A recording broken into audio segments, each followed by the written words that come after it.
All right, hey everyone. Good to be back, live streaming. As most of you probably know, I was out last few weeks for LairCon India. So yeah, I've got a whole list of live streams I want to be doing. So the first one I want to start with, though, I'm kind of getting back into the side project after the Laravel 11 release, and so I want to use my original SaaS here, shift to upgrade a new SaaS that I'm building, which will we won't really look at it today necessarily. I want to demo it more in future live streams, but today we're going to strictly focus on upgrading. So anyway, hey Daryl, hey Samuel, thanks for joining. All right, let's get to it here. Let's run this shift, shall we? So I'm going to go get the Laravel 11 shift. We're going to get WPPMIO. There it is, main branch. All right, I'll check out and run. And I've got a shifty plan, so I don't have to pay, of course, since I created this. All right, so it's queuing up, it's running. While this is running in the background, let's jump in and just kind of get a quick feel for kind of this application. So again, this is a new SaaS I'm working on, the side project, again, if you've been following along with the newsletter or anything. But just kind of looking at this quickly, there's really not a lot of packages. I would say it's a medium-sized application, not even, probably small. But just kind of looking at some of this stuff, let's see here. Cashier will be a big one. We may or may not have to upgrade that. I don't know if 14 is compatible with 11 or not, so we'll find out. If not, we'll have to upgrade it to 15, which could have a little bit of its own kind of annoying upgrade steps. Otherwise, pretty straightforward, all Laravel stuff. I am using Livewire, but I'm using 3, so that there shouldn't need to be any upgrade there. Sentry and all this other stuff, pretty straightforward. Yeah, and then just Mailgun for the mailer. So again, I fully expect a lot of this to be bumped. Maybe Cashier might give me some issues out of the box. We'll see. So let's go see if this is done. Nope, still running. Okay. Anyway, let's just take a look at the structure again while we're waiting. Again, all pretty straightforward. You know me, I like to keep things as kind of conventional, as default as possible. So everything you're seeing here, with the exception of support, are all just things Laravel gives you. Console events, jobs, mail models, policies, all this stuff generated by Artisan out of the box. So again, these support classes are really just wrappers for services. So, things that create Git tags, out there on GitHub, GitLab, whatever. So it's just a little service class wrapper. So yeah, pretty straightforward stuff. I think this upgrade, hopefully, famous last words, will go pretty smooth. All right, hey, here we go. So let's start reviewing this pull request. I'm gonna copy this branch. Let's get out here. Oh, all the tests are passing. Why did a bunch of crap get renamed? I don't feel like any of that should have happened. Was I not in a clean state? This is weird. Let's see what the diffs are. Oh, okay. I must have dragged something around in PHP Storm while I was demoing, so we're just going to ignore that. We're going to do git fetch origin to get that branch, git check out that. All right, cool. So we're on that branch, and in the background, I'm just going to go ahead and run composer update.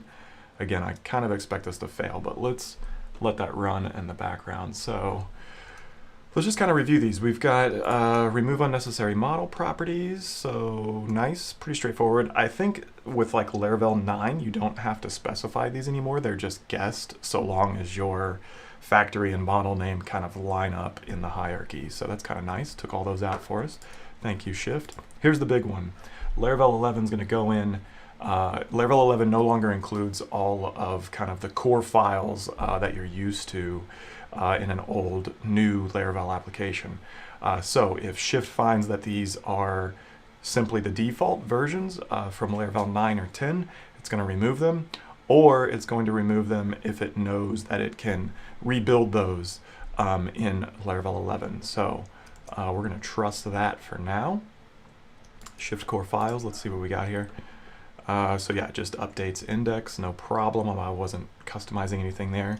Again, another big one, streamline these config files. So again, it's going to remove any config file that's completely default, and it's going to maintain any other file that maybe has customizations. So let's see here.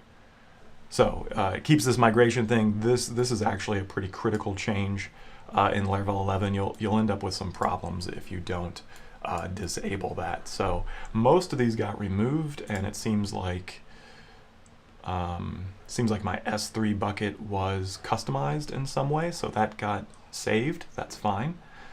Let's see what else we got. Mail probably got saved because again I'm using Mailgun. That makes sense. And services, I have Mailgun, I have GitHub. So yeah, I have some of my own services here, but notice that the default services, Postmark, SES stuff, that's all just matched the default config, got streamlined in this commit. So again, all part of that Laravel 11 slim, new, modern application. Everything else here is just kind of the re-registering, so I'm not going to go through each one of these individually, but just to kind of look at one to get a feel for it. Basically what this is doing is it's removing the kernel, and it's going and re-registering anything I might have been using. So it looks like I have some customizations for the validate CSRF token, probably just some bypass stuff for Stripe, and then I have this auth license custom middleware that I'm aliasing. So it registered all that stuff for me. So that's what all these re-register are all doing. So let's go check down the comments here. I think all this is pretty good. Okay, so basically what I said, to slim down, Shift is kind of removing that stuff. Same with the config files, it merges them with the framework defaults. Here's some stuff I may want to change. So yeah, I'm not using MailMail or SMTP. I think this is probably going to be fine. Cache store file. I think I'm using Redis in production, so I know that I don't need to copy these down, but in your application, as far as Shift is concerned, definitely check this, because again, based on that streamlining of config files, there could be something pretty important here that got streamlined, but you need to make sure to set with one of these new env variables. So, you know, the collation is kind of a big one. Okay, so some envs were renamed, Shift automated this. Let's just take a peek. So yeah, again, just changing those for me. Awesome. Yes, I do have some custom stuff here. This is a good one. Okay, let's fix this. So Shift detected some custom routes in your route service provider. We are going to need to add the then callback to add these, and then I think I have a named prefix on my API route, so I'm going to have to recreate that because that's not a configurable option, immediately configurable option inside of Laravel 11. So let's go fix that because that's probably going to be annoying. So let me get it into the new app.php. Oh, first of all, let's see if, hey, Composer did pass. Awesome. Okay, Cashier did bump though, so I do want to make sure to take a look at that. But everything else seems pretty good. That's awesome that it got it all though. Okay, so what this is saying is I need to have a then callback. And if we go look at the docs on route customization, we have this then function that I can register my webhooks. Now this is funny. Notice, look at this. You see that code snippet? Look at the code snippet in the docs. I was talking to Taylor about this. Hey, how do you do this? When I was working on Shift, and I sent him this example, and it looks like it made its way into the docs of exactly an example of kind of how this needs to be done in Laravel 11. So I can just copy literally from the docs, and this is going to work for me because it's the example from my code base. So that's pretty funny. Cool. Okay, so that should re-register those. And then as far as those API routes, I don't have a lot, but what we can do here is we really just need to bring across that route name, which we said was API dot, I think, and then we can finish up our group. It's a little bit annoying that I have to, or well, we can't use an arrow function. It's a little bit annoying that I have to wrap this, but not a huge deal. All right, cool. that should take care of that. So let's close this down. So what I did was I brought this name across because again, it's not configurable directly in the new Bootstrap builder. You can configure, if you look at with routing, you can configure the API prefix, which the default's API. So this is handled, but it's that line that I can't configure directly with this new application builder. So I'm just going to wrap that here. I could put it in the then and comment out this if I prefer that better. I could just do it that way, the old way. But I like using its new stuff, and it's just a one-line wrapper. It's no big deal. Okay, that takes care of that. Let's keep going. Okay, perfect. Cashier is going to be the big major jump. I need to go look at that. So let's just go see what's going on with Cashier. They got a pretty good upgrade guide. So let's just see what's going on here. Okay, the SDK is now fixed at 13. All right, we saw that updated. I'll need to make sure that my API is running the latest, greatest. It probably is. Let's see what else we have here. Okay, and then Cashier ignore migrations has been removed. I think all this is handled for me. It looks like we got a column rename. No big deal. Okay, I'm gonna need to go through this upgrade guide to finish that. So I don't want to check this box just yet. Base controller, move to abstract, no problem. I'm not using Dusk or anything, so it's fine. Shift remove this method. Okay, did it remove all of it? Let's see here. Yeah, it's gone. Okay, no problem. We're gonna run the tests here in just a second. I got a pretty good test suite here. Okay. Laravel 11 removes spinning shift detect to your project. If you, yeah, I don't think I'm using this anymore, to be honest. So let's follow what it says. So let's remove that. Keep going here. All right, so we're supposed to publish the migrations, and I think in doing so, I probably won't need to rename that column. So let's just go ahead and publish this. Awesome. Let me demonstrate something here about this. Actually, this is worth noting. Notice that these Cashier column or migrations that it brought out have 2019-05-03. Okay, this is a bit of a gotcha when upgrading. This is this trigger here. If I didn't set that to false, these would say 2024-04-03, right? Because it's the 3rd of April. It's going to update that date on publishing those migrations. That's a problem. That's a bit of a gotcha, because the way migrations run is that needs to be mapped to the migration that was run in the database. So this is an existing application with all of these migrations, including Cashier, run in production. But if I went and ran this command following the upgrade guide, it would give me new migration dates, new migration files that haven't been run, and it's going to attempt to run those in production next time you do PHP artisan migrate. That could be really bad, right? Because it could drop your Cashier tables, or it could attempt to overwrite them or mess them up, or your migrations are going to fail in production, potentially causing an outage. So that's pretty nasty. So this is a huge, very important line if you have vendor migrations or migrations that are getting published behind the scenes. You want to make sure these migration names line up. So that's a huge thing. Again, one of those things, Shift just kind of knows because this is my job, but also I work pretty closely with the team. I remember talking to Nuno, particularly about this, so Nuno and Dries. So very important, and that's kind of just going back to what that does. And here's actually perfect. Here's kind of the full explanation in the PR of what I just said. Okay, two files that weren't able to be streamlined are these two. So let's go take a look at maybe, is there a new kind of Laravel 11 way I can do these? Because I'd love to just get rid of all of those core files. So let's go look at verify CSRF token. Exactly, the Stripe webhook stuff is exempt or accept. I'm almost positive there's a new way to do this, and I think it's something I want to build into Shift. So let's go check out the documentation for CSRF protection and see the new way to exclude this. Cool, I can exclude this. Hey, there's an example right there. Thank you, docs. So I can actually get rid of this file. See you later. Let's go to that app builder and Bootstrap, and it's saying in the middleware here, instead of replacing this, I can use their default one and exempt stripe. Whoops, wrong keys there. Exempt stripe. So that's recreating what I was doing before, but now in the new kind of application builder bootstrappy way. Awesome. Okay, checkbox. Let's go look at app service provider. What's in here that's going on?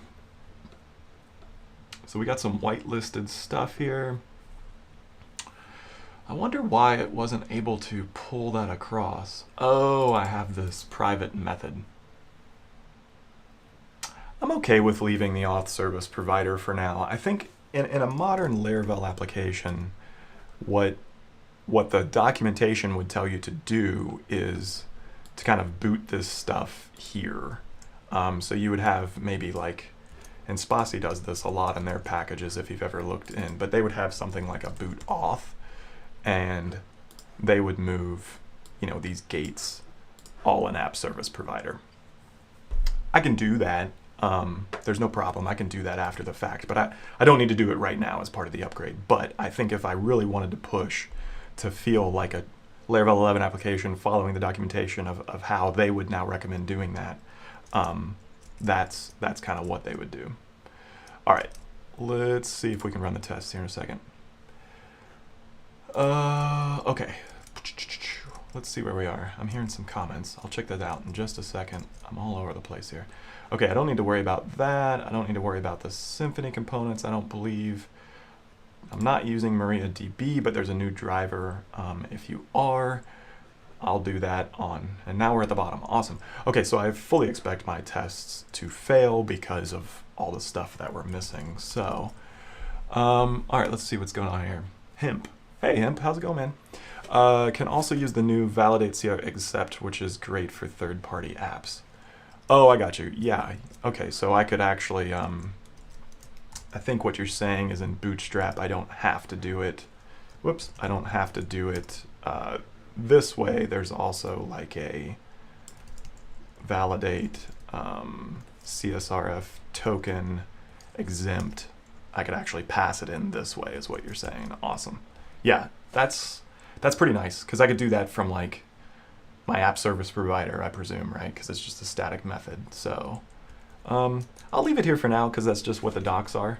But yeah, that's a good, I think some other middleware have that kind of static thing that you could do as well. So another option.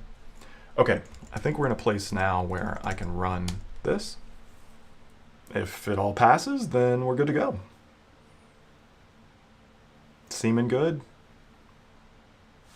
Beautiful, beautiful. Okay, so there you go. We are upgraded. What else do we have to do here? I don't know.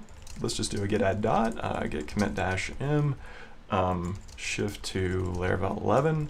I'm gonna go ahead and push this up, and we'll see if these pass in the background. I'm not gonna mess with Cashier. What I will mess with actually though is, let's go back.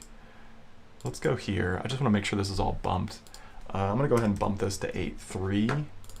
So let's get it passing first, and then we have a matrix build here.